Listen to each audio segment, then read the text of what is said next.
आपको बहुत लोग गाइड कर रहे होंगे कि ऐसे करना चाहिए, वैसे करना चाहिए, मे बी आपके सीनियर्स हों, जूनियर्स हों।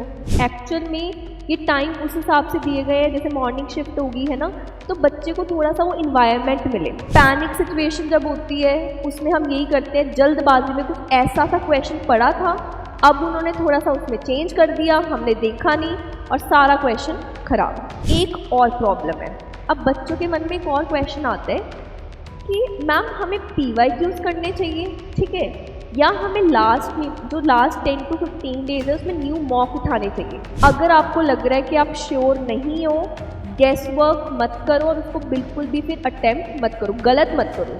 तो hello students, I hope you all are doing great. जैसे कि आपको पता है कि जेई मेंस का पेपर बस 10 से 15 दिन के अंदर अंदर आ रहा है, तो मुझे लगता है सारे ही बहुत जोर शोर से लगे होंगे तैयारी करने के लिए और बहुत ही कंफ्यूज भी हो रहे होंगे कि हम जो कर रहे हैं वो सही कर भी रहे हैं कि नहीं। आपको बहुत लोग गाइड कर रहे होंगे कि ऐसे करना चाहिए, वैसे करना चाहिए, मे बी आपके सीनियर्स हों, जूनियर्स हों। तो यहाँ पे मैं आपका थोड़ा सा काम आसान करने जा रही हूँ, मैं आपको कुछ हेल्प करने जा रही हूँ। लास्ट मोमेंट पे ना बच्चों को बहुत डाउट रहता है कि हमें मॉक टेस्ट कैसे अटेम्प्ट करने हैं, करने कितने हैं, कब करने हैं, उसके बाद उसको चेक कैसे करना है। तो आज आपको इस वीडियो में आपके हर प्रॉब्लम का सलूशन मिलेगा। तो आज का जो टॉपिक है हमारा, that is related to mock test. Mock test हमें कब देने हैं, कितने देने हैं और उसकी एनालिसिस कैसे करनी है, that is very important. Main हमारा काम ही ये है कि उसको एनालाइज करना। तो सब कुछ जो भी मॉक टेस्ट के लिए आपको पता होना चाहिए, आज हम सबके बारे में बात करेंगे। So let us start our very important session about mock test.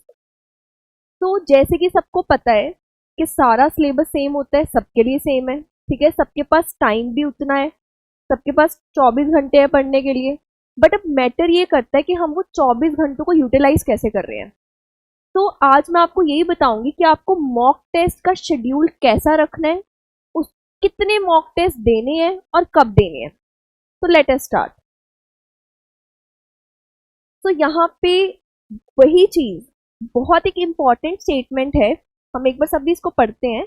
Most students just give मॉक्स, toppers use मॉक्स। इसका क्या मतलब हुआ? देखो, मॉक टेस्ट हर बच्चा दे रहा होगा इस टाइम, तभी किसी ने कुछ कहीं और से किसी कोई ऐप ली होगी, ठीक है, कोई ऐसे नॉर्मली इंटरनेट से देख रहा होगा कि चलो ये टेस्ट मिल गया, इसको सॉल्व करते हैं। बट क्या आप उस टेस्ट की एनालिसिस कर रहे हैं, ये मैटर करता है।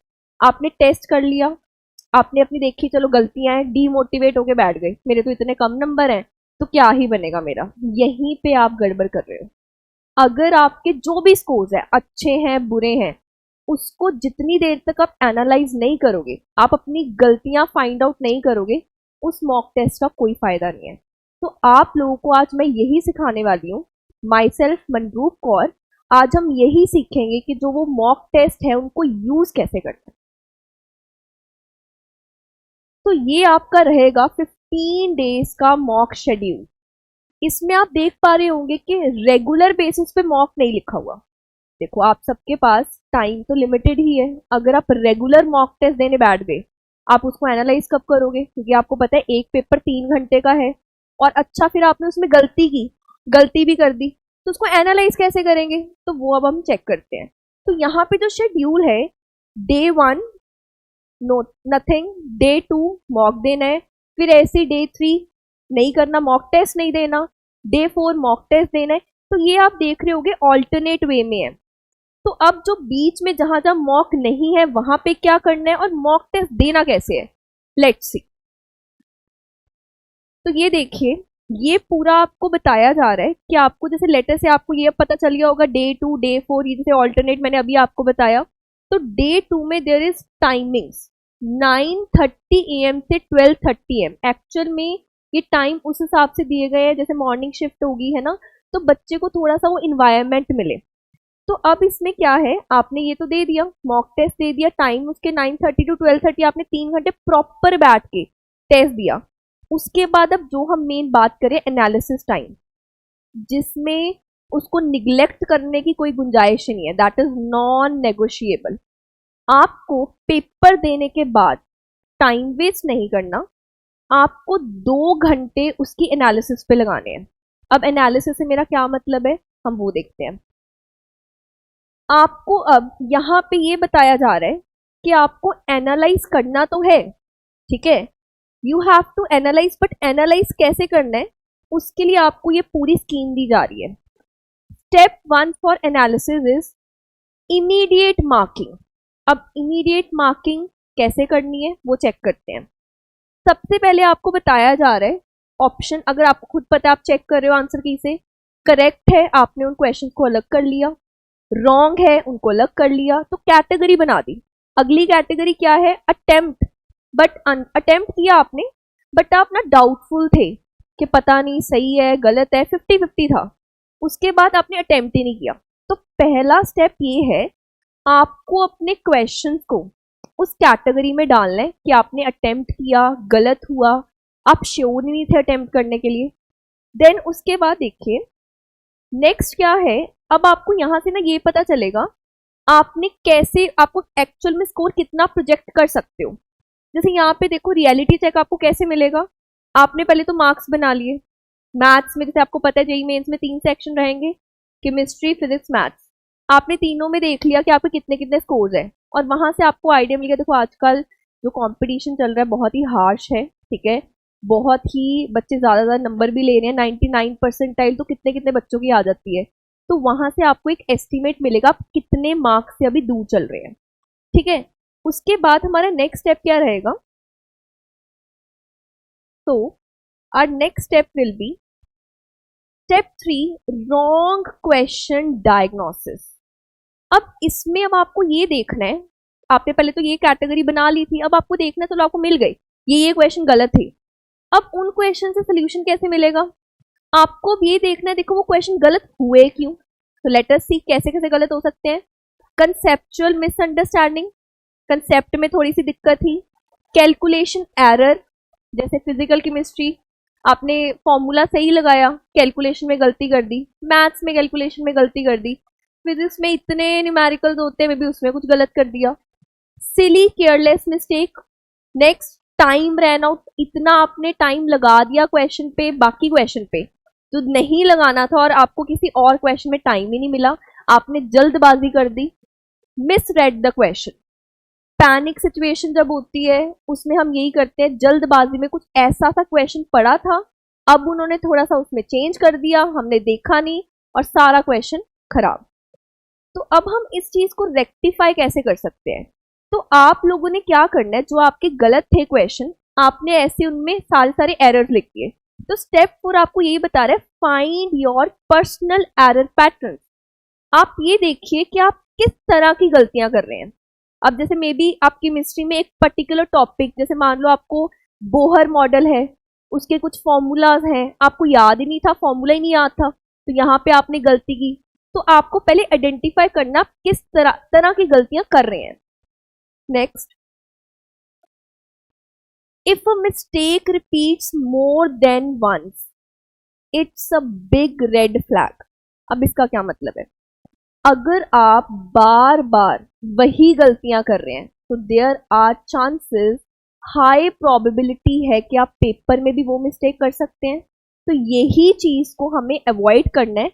अब उसका अवॉइड आप कैसे कर सकते हो, अब ये जो मैं चीज बताने लगी हूँ ना, ये सभी बहुत ध्यान से सुने, बिकॉज अब होता क्या है, आपने कोई क्वेश्चन गलत किया, अब आपको है बच्चे को जल्दी जल्दी चाहिए, मैंने तो भाई सही सोचा था अपने हिसाब से, तो ये गलत हो कैसे गया, अपनी ईगो पे ले लेनी है चीज को, फिर जल्दी जल्दी क्या करना है, इंटरनेट से सोल्यूशन ढूंढना है, उसका सोल्यूशन देखा और फटाफट नोट किया, दैट्स इट।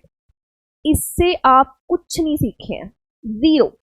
अगर आप चाहते हैं कि जो आपने कोई सोल्यूशन किससे देखा भी है वो आपको रिटेन रहे, अगर बाद में ऐसा क्वेश्चन आए आप उसको अटेम्प्ट कर पाए, तो उसके लिए आपको क्या करना है, आपको सोल्यूशन आपने स्टार्ट किया या आपने किसी बुक से, अपने नोट से उसका एक स्टेप देखा, उसके बाद try to recollect it, try to complete it yourself, अपने आप ट्राई करो कि वो आपसे कंप्लीट हो।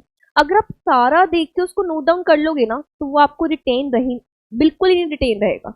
वो ऐसा होगा कि ठीक है आपने अभी तो कर लिया, बट यही अगर मैं 2-3 दिन बाद फिर आपसे वो क्वेश्चन पूछती हूँ आपको भूल जाएगा। तो आपको इसी चीज का ध्यान रखना है, ट्राई करना है एक स्टेप देखने के बाद, अगला स्टेप खुद से करो। हाँ, फिर नहीं हो रहा, फिर आपने अगली हेल्प ली, तो try to retain it as well.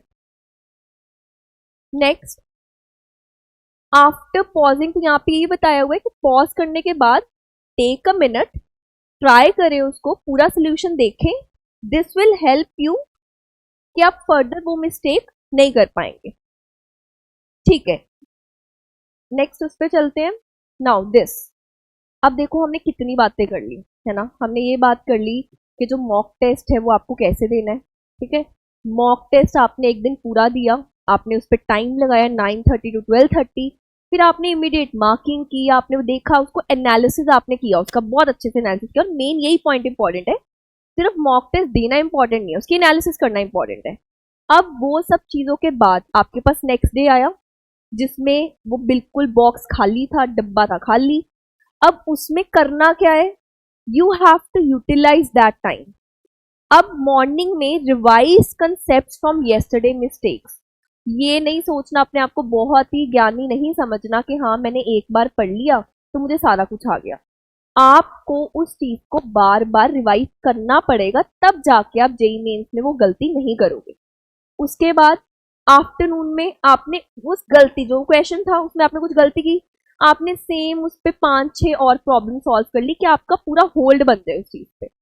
उसके बाद इवनिंग में व्हाट यू हैव डन, आपने एक कहीं पे ना, जैसे कई बच्चे शॉर्ट नोट्स बनाते हैं, ठीक है, या कई फॉर्मूला शीट्स बनाते हैं, कई मिस्टेक नोटबुक बनाते हैं, तो आपने कहीं पे फ्लैश कार्ड की तरह उस मिस्टेक को हाईलाइट कर लिया कि ये मिस्टेक अब नेक्स्ट टेस्ट में या आपके फाइनल जेईई मेंस के पेपर में ना हो।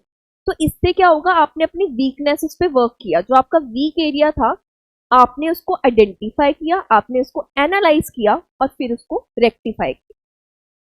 तो लाइक दिस आपने पूरा मॉक टेस्ट बहुत ब्यूटीफुली एनालाइज कर लिया।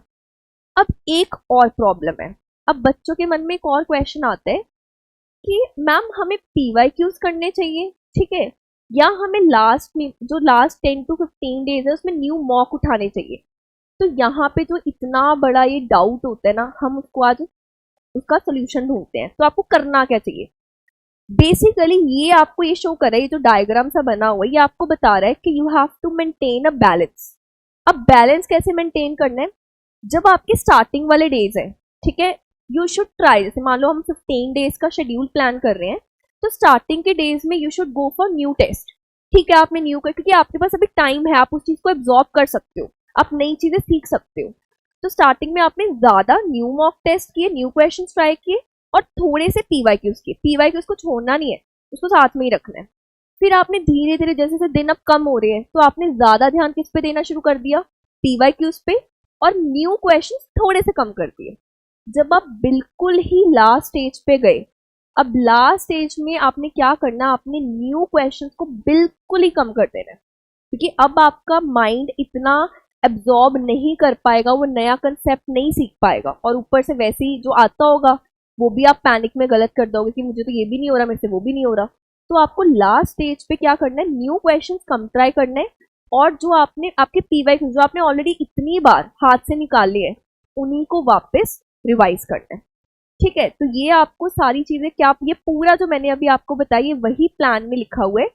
Day 1 to 5 70% new mock and 30% PYQ.